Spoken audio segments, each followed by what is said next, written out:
Hello दोस्तों, मैं नागनाथ प्रजापति आपका मेरे यूट्यूब चैनल पर स्वागत है। आज मैं आप लोगों को भारत का इतिहास पढ़ाने के लिए आया हूँ और ये जो मैं पढ़ाने की कोशिश करूँगा ये यूपी ट्रिपल एस सी 2022 का जो अक्टूबर में एग्ज़ाम होने वाला है उसको ध्यान में रखते हुए ही मैं भारत के इतिहास को पढ़ाने की कोशिश करूँगा।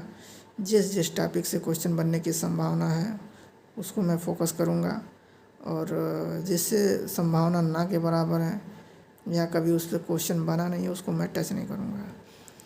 तो भारत के इसका इतिहास को समझने की कोशिश करते हैं।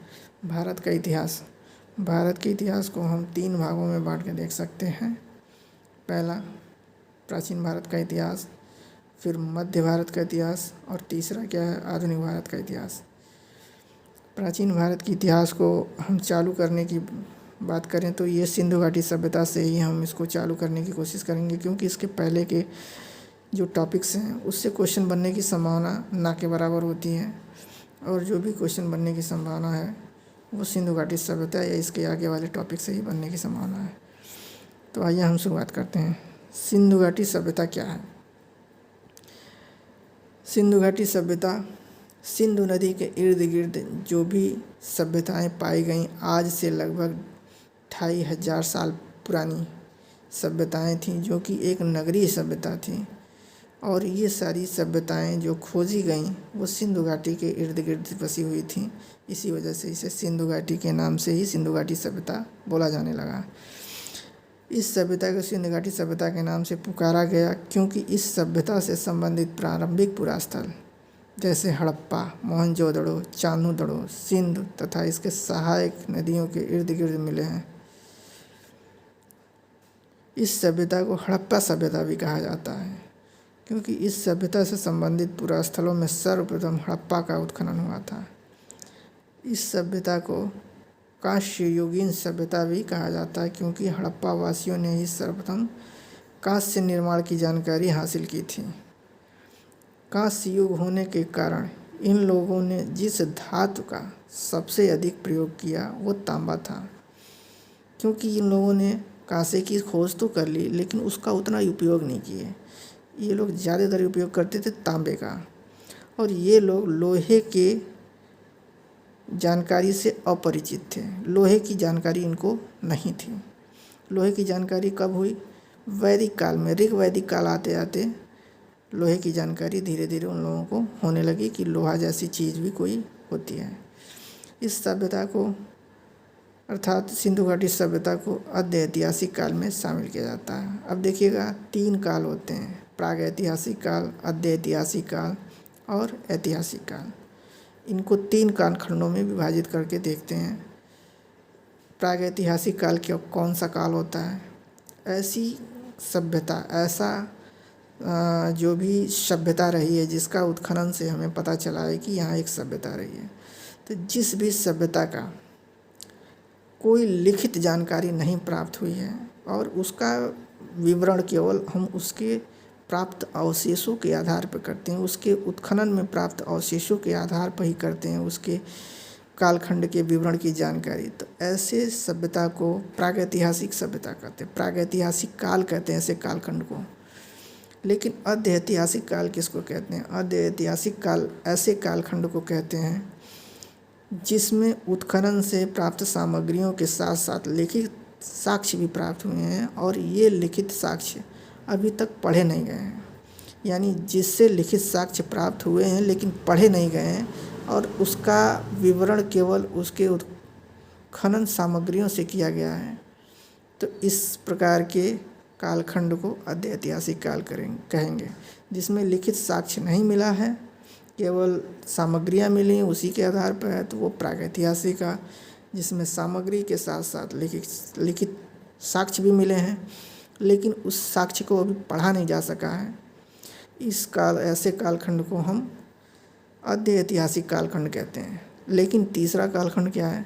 ऐतिहासिक कालखंड, जिसमें दोनों साक्ष्य मिले हैं उत्खनन से और लिखित साक्ष्य के साथ साथ मृदभांड वगैरह और भी सारी चीज़ें मिली हैं और साथ ही साथ लिखित साक्ष्य को पढ़ा भी जा चुका है। तो ऐसे कालखंड को और इस कालखंड की जानकारी लिखित साक्ष्यों के आधार पर और मृदभांडों के आधार पर ही वर्णित किया गया है, तो ऐसे कालखंड को ऐतिहासिक कालखंड कहेंगे। ठीक है, तो इस सभ्यता को अद्य ऐतिहासिक काल में शामिल किया जाता है, क्योंकि इस सभ्यता का इतिहास मात्र उनके पुरास्थलों के अवशेषों के आधार पर किया गया है। अभी मैं जो बता चुका हूँ, हड़प्पा सभ्यता की लिपि भी मिली है वहाँ पर, इसी वजह से इसे अद्य ऐतिहासिक काल कहते हैं। ये 3 बातें इसमें बिल्कुल सत्य हैं, स्पष्ट लिखी हुई हैं इसमें। जैसे पहला क्या है, 400 अक्षर इसमें। दूसरा क्या है, ये लेख भाव चित्रात्मक पिक्टोग्राफिकल लिपि में लिखे गए हैं। भाव चित्रात्मक मतलब हाव भाव के आधार पर उसको डिनोट करके लिखे गए हैं। तीसरा क्या, हलावर्थ या बेस्ट्रोफेडन या गौमूत्रिका शैली में लिखा गया है। हलावर्थ या बेस्ट्रोफेडन या गौमूत्रिका शैली क्या होती है, जैसे खेतों में हल चलता है तो एक तरफ से बैल आया, दूसरी तरफ से घूम के चला गया, इस तरीके से लिखा जाता था यहाँ। अर्थात अगर बाएं से लिखा जा रहा तो बाएं से दाएं, फिर दाएं से बाएं, बाएं से दाएं, दाएं से बाएं, ऐसे करके लिखा जाता था, जो कि यहाँ चित्र में दिखाया गया है। इस सभ्यता की लिपि की बात करें तो ये अभी तक पढ़ी नहीं गई है, ये अपठनीय है। और अगर खोज की बात करें तो सबसे पहले कौन सी सभ्यता की खोज हुई थी, हड़प्पा सभ्यता की खोज हुई थी 1921 में। अंग्रेज अधिकारी जॉन मार्शल के निर्देश पर दयाराम साहनी ने इसकी खोज की थी। यह क्षेत्रफल के आधार पर तीसरा सबसे बड़ा, दूसरा नहीं अब हो गया है ये तीसरा थर्ड सबसे बड़ा क्षेत्रफल है, क्योंकि कुछ समय पहले तक मोहनजोदड़ो सबसे बड़ा क्षेत्रफल के हिसाब से सबसे बड़ा स्थल था, उसके बाद हड़प्पा था। लेकिन वर्तमान समय में पिछले कुछ सालों में हुई खुदाइयों के आधार पर जो राखीगढ़ी, हरियाणा का जो राखीगढ़ी स्थान है, वो क्षेत्रफल के हिसाब से मोहनजोदड़ो से भी बड़ा हो गया है। यानी सबसे पहले कौन था, मोहनजोदड़ो था। लेकिन कुछ उत्खनन के आधार पर राखीगढ़ी के क्षेत्रफल में वृद्धि हुई और इसके आधार पर राखीगढ़ी सबसे बड़ा, हमारा क्षेत्रफल के आधार पर सबसे बड़ा हड़प्पाई स्थल हो गया है। इस वजह से सबसे पहले नंबर पर राखीगढ़ी है, दूसरे नंबर पर मोहनजोदड़ो है, तीसरे नंबर पर हड़प्पा है। ठीक है, अगर मोहनजोदड़ो की बात किया जाए तो दूसरे नंबर पर इसका खोज का कार्य किया गया था, जो कि 1922 में राखालदार बनर्जी ने की थी। ये क्षेत्रफल की दृष्टि से सबसे बड़ा स्थल था, लेकिन अब दूसरे नंबर पर चला गया है। ठीक है, अब आगे की बात करें तो ये देखने की कोशिश करें कि हमारा जो हड़प्पा सभ्यता से संबंधित जो क्षेत्र हैं वो कितने एरिया में फैले हुए हैं, उसका अंतिम छोर कहाँ कहाँ पे है। तो अगर इसको देखा जाए तो इसका पूर्वी छोर देखा जाए तो आलमगीरपुर में है, जो कि हिंडन नदी के किनारे, मेरठ जिला उत्तर प्रदेश में हिंडन नदी के किनारे पर है। इसका उत्खनन यहाँ पर किया गया है, हड़प्पाई सभ्यता का उत्खनन यहाँ पर किया गया, जो कि सबसे पूर्वी क्षेत्र है। ये यमुना नदी की सहायक नदी है, हिंडन नदी जो है। और सबसे पश्चिमी सिरा कहाँ है, सूतका गैंडोर, जो कि पाकिस्तान क्षेत्र में है। कहाँ पर, अरब सागर के तट पर, दस्क नदी मकरान तट, समुद्र तट पर बलूचिस्तान क्षेत्र में पाया जाता है। इसका उत्खनन यहाँ पर किया गया है। ये सबसे पश्चिमी क्षेत्र है, ये सबसे पूर्वी क्षेत्र है। सबसे उत्तरी क्षेत्र कौन सा, मांडा ज़िला, जो कि चिनाब नदी, अखनूर ज़िला कश्मीर में है। मांडा जगह है अखनूर ज़िला में, चिनाब नदी के किनारे कश्मीर में है। ये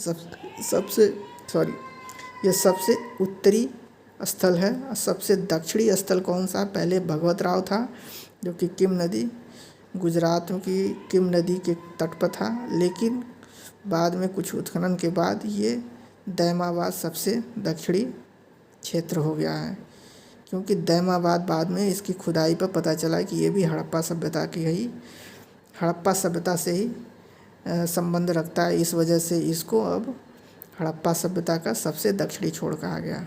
ये 300 किलोमीटर दूर है। तो पहले ये उत्तरी से दक्षिणी के बीच कितने किलोमीटर का दूरी था, 1100 किलोमीटर की दूरी थी। अब 300 और बढ़ गया, यानी ये 1400 टोटल उत्तर से दक्षिण सिरा कितने दूरी का है, 1400 किलोमीटर का। और पूरब से पश्चिम का जो डिस्टेंस है वो कितने किलोमीटर का, 1600 किलोमीटर का। तो पूरब से पश्चिम डिस्टेंस 1600 किलोमीटर, उत्तर से दक्षिण का डिस्टेंस 1400 किलोमीटर। तो अब नया जो दक्षिणी सिरा है दहमाबाद है, जो कि गोदावरी नदी की सहायक नदी प्रवरा नदी है, इसी के तट पे है। ये कहाँ है, अहमदनगर ज़िला महाराष्ट्र में है। पहले ये गुजरात में था भगवतराव, अब वो नया स्थल जो मिला है वो महाराष्ट्र में है। अगर हड़प्पा सभ्यता का आकार की बात करें तो ये ट्रायंगुलर के आकार का है, त्रिभुजाकार है, ठीक है। अगर इसके क्षेत्रफल की बात करें तो ये 12,99,600 वर्ग किलोमीटर में है, ठीक है। देखिए कुछ विद्वान इसको जैसे पिगट जैसे विद्वान क्या कहते हैं कि हड़प्पा व मोहनजोदड़ो ये क्या है, हड़प्पा सभ्यता की जुड़वा राजधानी है, ट्विन कैपिटल है, इसको बोलते हैं। लोथल को लघु हड़प्पा या लघु मोहनजोदड़ो कहते हैं ये।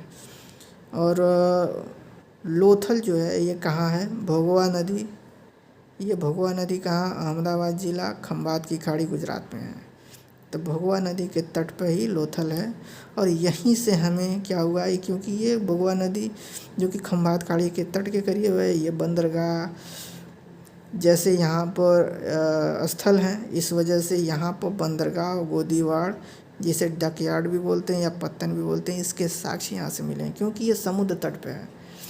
समुद्र तट पे है और कहाँ पे है, अहमदाबाद ज़िला, भोगवा नदी के तट पे, खंभात की खाड़ी के करीब। इस वजह से यहाँ पर बंदरगाह जैसे वातावरण होने की वजह से यहाँ बंदरगाह की सुविधाएं पहले हड़प्पा सभ्यता में विद्यमान थी, जिसके साक्ष्य हमें खुदाई में मिले हैं। इसके बाद क्या है कि हड़प्पा सभ्यता का संभावित मान्य तिथि क्या है, 2300 से 1750 BC। 2300 से 1750 BC है। BC के मतलब क्या आता है कि जो ईसा मसीह का जन्म है उससे पहले का समय, ठीक है।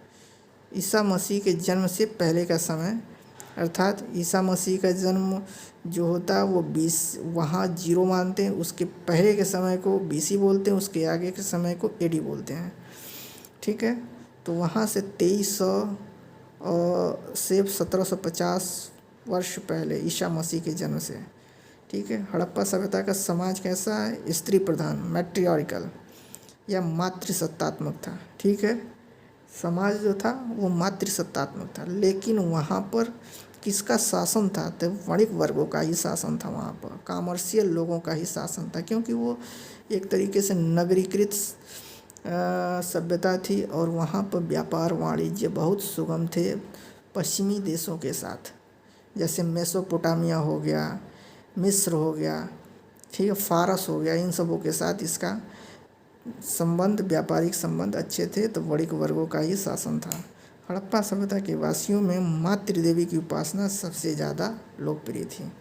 मातृदेवी की उपासना सबसे ज़्यादा लोकप्रिय थी, ठीक है। इसके अतिरिक्त लोग पशुपति शिव, जल, पीपल, अग्नि आदि की भी उपासना किया करते थे। यानी सबसे ज़्यादा उपासना, सबसे ज़्यादा लोकप्रिय कौन था, मातृदेवी। उसके बाद कौन था, पशुपति शिव थे, ठीक है। फिर जल था, पीपल था, अग्नि था, ठीक है। मृतकों के साथ वे लोग 3 तरीके का संस्कार करते थे। एक था पूर्ण समाधिकरण, ठीक है। दूसरा क्या, आंशिक समाधिकरण। तीसरा क्या है, दाह समाधिकरण। अब देखिए क्या है, पूर्ण समाधिकरण क्या है कि पूरी तरीके से अगर कोई मर गया तो उसको पूरी तरीके से ज़मीन खोद के उसको दफना देना, ठीक है। आंशिक समाधिकरण क्या है कि अगर कोई मर गया तो उसको क्या करते थे, पहले उसको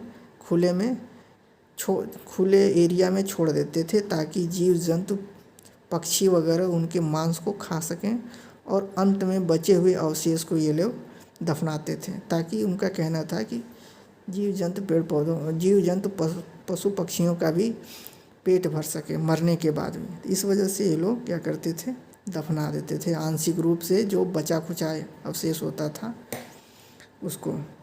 फिर तीसरा क्या है, दाह संस्कार। दाह संस्कार मतलब जला देते थे। इसमें सबसे फेमस क्या था, सबसे ज़्यादा लोकप्रिय क्या था, पूर्ण समाधिकरण। इन तीनों में, यह अर्थात पूरी तरीके से ये क्या करते थे, कोई मरा तो उसको पूरे बॉडी के साथ उसको ज़मीन में दफना देते थे, उसको खुले में छोड़ते नहीं थे अवशेष के लिए। अब आगे के क्या क्या हैं इसको देखते हैं, आगे क्या क्या इसको देखते हैं। हड़प्पा सभ्यता एक नगरीय सभ्यता थी। इस काल में पहली बार नगरीय क्रांति हुई थी। ठीक है, यह प्लांट नियोजित होते थे, शहर शहर भागों में बटा हुआ था। ठीक है, शहर जो होते थे वो अलग अलग भागों में बटे हुए थे और ये प्लांट नियोजित होते थे। जैसे आजकल कोई भी शहर बनता है, कोई भी जगह बनता है शहर का अंदर का या बाहर का, तो उसका एक खाका तैयार किया जाता है कि यहाँ रोड होगा, यहाँ गली होगी, यहाँ मकानें होंगी, यहाँ पानी टंकी होगा, यहाँ नालियाँ होंगी, सारी व्यवस्थाएं होती हैं आज के समय में।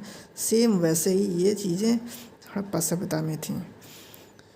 ठीक है, अगर देखा जाए इनको आगे चल के तो देखा जाए कि ये जो सभ्यता थी इसमें जो एरिया रहता था इनके रहने वाला, वहाँ पर 2 या 3 तरीके का स्ट्रक्चर मिलता था। जैसे प्रसाद से लोग जो होते थे वो ऊंचाई वाले एरिया पर रहते थे और उनके जो क्षेत्र था रहने का उसको दुर्गीकृत कर दिया जाता था, बाउंड्री लगा दिया जाता था। जो सामान्य लोग रहते थे ऊंचाई वाले एरिया से नीचे रहते थे, वहाँ कोई दुर्गीकृत जैसा कोई काम नहीं किया गया होता था।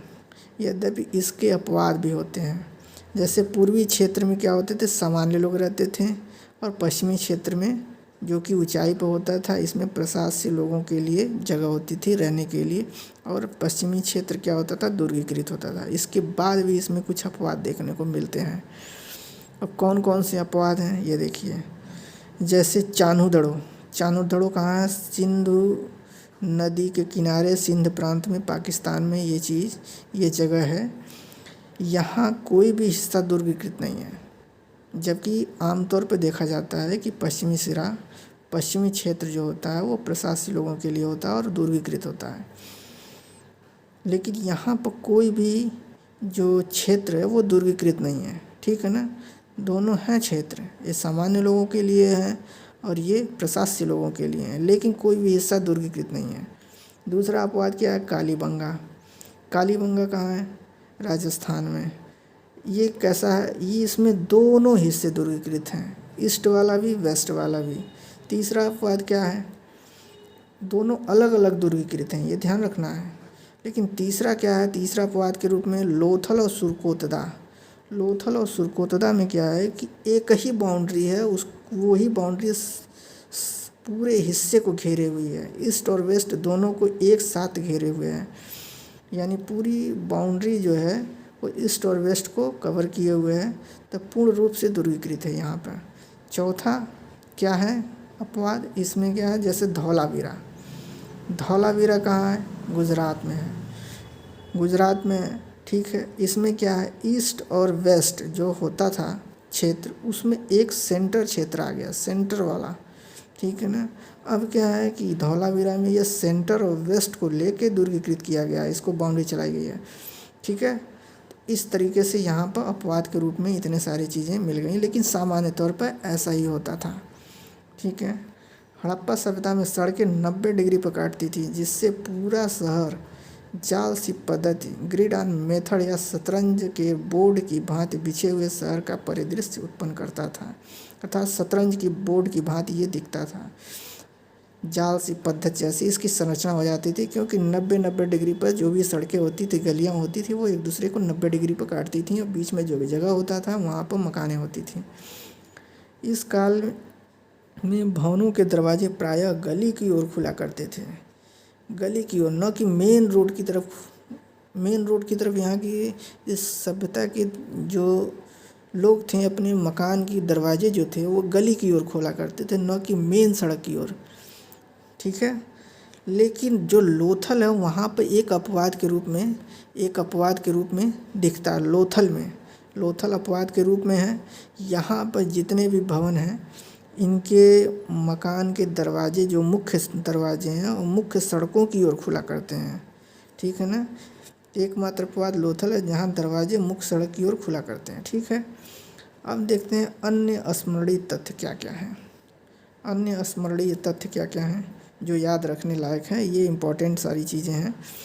हड़प्पा वासियों ने अपने समकालीन, ठीक है, अपने समकालीन मतलब हड़प्पा वासी जब थे उस टाइम जो मेसोपोटामिया, इराक को पहले मेसोपोटामिया बोला जाता था, ईरान को फारस बोला जाता है, इन सब से घनिष्ठ व्यापारिक संबंध स्थापित किए। कौन? हड़प्पा वासियों ने अपने समकालीन ये दोनों जो देश थे उनके साथ घनिष्ठ संबंध स्थापित किए। जैसे इसका साक्ष्य कैसे पता चलता है कि जैसे मेसोपोटामियाई शब्दों में जिस मेलोहा शब्द की बात की गई वो भारत के सिंध क्षेत्र से ली गई है। तो इससे क्या पता चलता है कि जो मेलोहा शब्द, मेसोपोटामियाई शब्द जो है, मेसोपोटामियाई शब्द जो है उसमें जो मेलोहा शब्द की का पता चलता है वो भारत के सिंध क्षेत्र से ली गई। अर्थात इसका मतलब इन दोनों में आपसी संबंध था, व्यापारिक संबंध था।